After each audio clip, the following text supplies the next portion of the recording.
আগামীকাল কি খাবো? আমরা দুনিয়ার জীবনে সুন্দরভাবে বাঁচার জন্য যতগুলো বিষয় নিয়ে খুব বেশি ভাবি, চিন্তিত হই, দুশ্চিন্তা করি, সেগুলোর মধ্যে প্রথম দিকে আছে খাওয়ার চিন্তা। কাল কি খাবো? কালকের খাবার ফ্রিজে থাকলে পরশু কি খাবো সেই চিন্তা। দু চার দিনে খাবার মজুদ থাকলে আগামী মাসে কি খাবো, কিভাবে সংসার চলবে, কিভাবে পরিবারের সদস্যরা খাবে, মেহমান আসলে কি খাবে।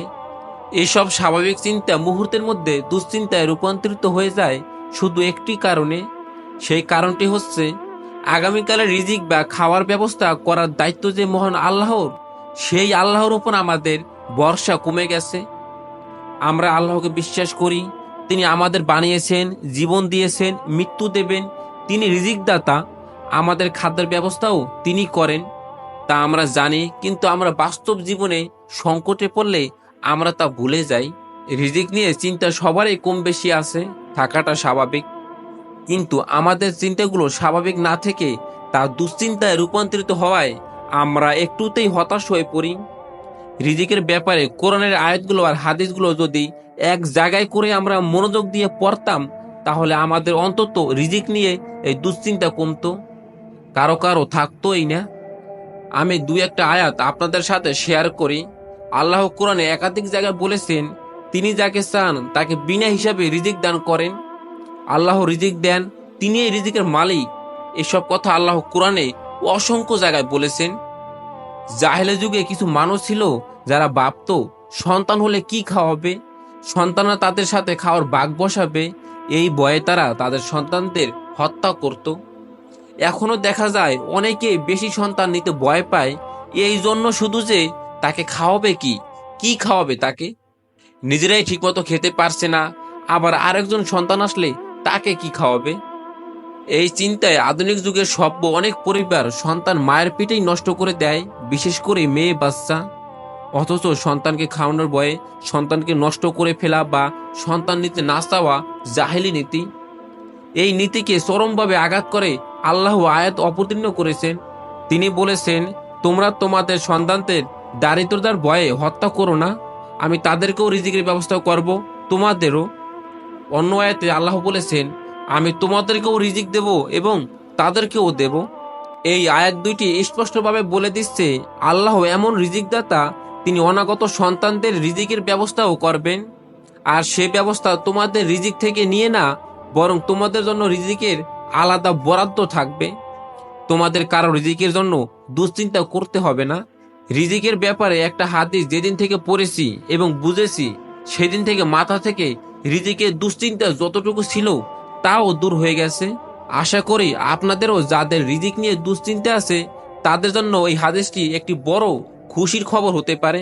রাসূলুল্লাহ সাল্লাল্লাহু আলাইহি ওয়াসাল্লাম বলেছেন, যদি তোমরা সত্যিকার ভাবে আল্লাহর উপরে ভরসা করতে, তাহলে তোমাদেরকে সেভাবে রিজিক দেওয়া হতো যেভাবে পাখিদেরকে রিজিক দেওয়া হয়।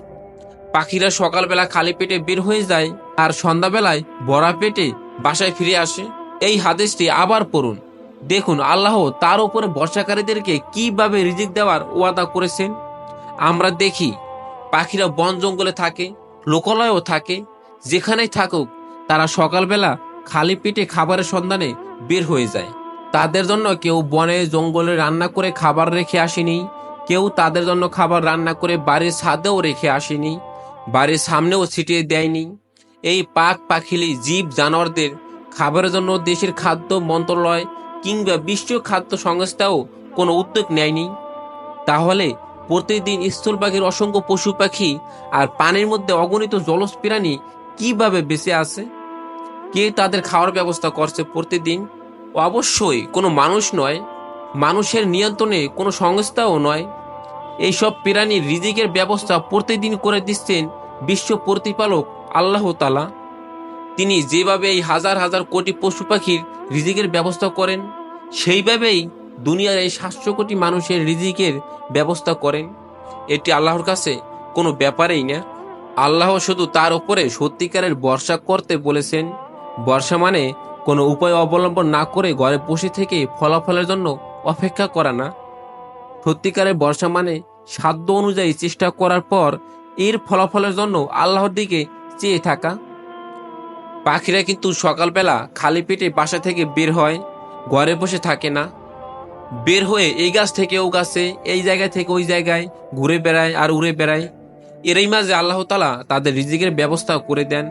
শুধু তাদেরই না, বরং তাদের বাসায় যদি তাদের বাচ্চারা থাকে তাহলে তাদের জন্য রিজিকের ব্যবস্থা করেন আল্লাহ তাআলা, যা তারা মুখে নিয়ে বাসায় ফেরে।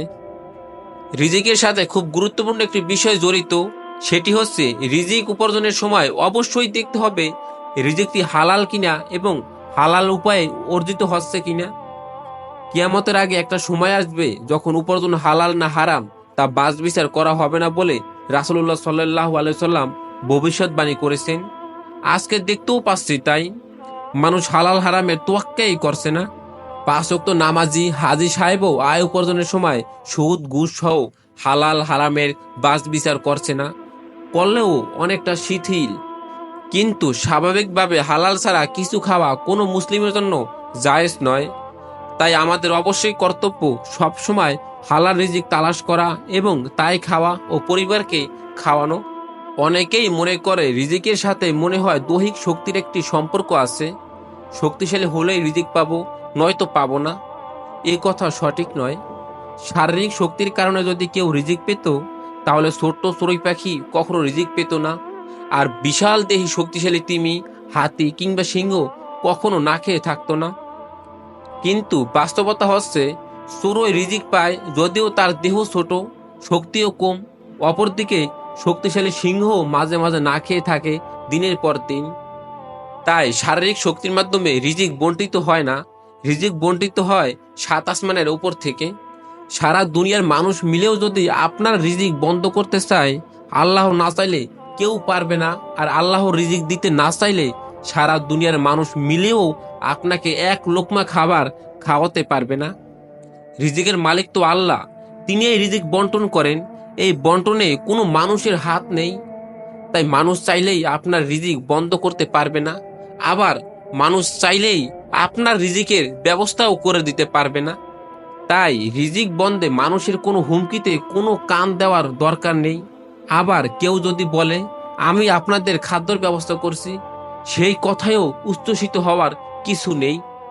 আমরা রিজিকের জন্য মানুষের পিছনে দৌড়াই, আমাদের দৌড়াদৌড়ি দেখলে মনে হবে মানুষই মনে হয় রিজিকের মালিক। অথচ আল্লাহ কোরআনে বলেছেন, তোমরা আল্লাহর কাছে রিজিক তালাশ করো এবং তারা ইবাদত করো। আল্লাহর কাছে যেমন রিজিক চাইতে হবে, তেমনি মাঠে ঘাটে যেখানে রিজিক পাওয়ার সম্ভাবনা আছে সেখানে গিয়েই চেষ্টা করতে হবে। আল্লাহ কারো রিজিকের ব্যবস্থা করে রেখেছেন সমুদ্রের মাঝে, আবার কারো রিজিকের ব্যবস্থা করে রেখেছেন লোকালয়ে, অফিসে, আদালতে, কারোটা করে রেখেছেন দেশের মাটিতে, কারোটা বিদেশে। যেখানে তার রিজিক আছে আল্লাহ সেখানেই তাকে নিয়ে যাবেন। যার জন্য যতটুকু রিজিক বরাদ্দ আছে তা ভোগ না করে সে মৃত্যুবরণ করবে না। তাই রিজিক হারাবার কিসের ভয়? চলুন রিজিকের পিছনে দৌড়ানোর সাথে সাথে রিজিকের মালিকের পিছনেও দৌড়াই, আর আল্লাহর উপরে সত্যিকারের ভরসা রাখি। তিনিই রিজিকের মালিক, তিনিই আমাকে আপনাকে সবাইকে রিজিক দেবেন।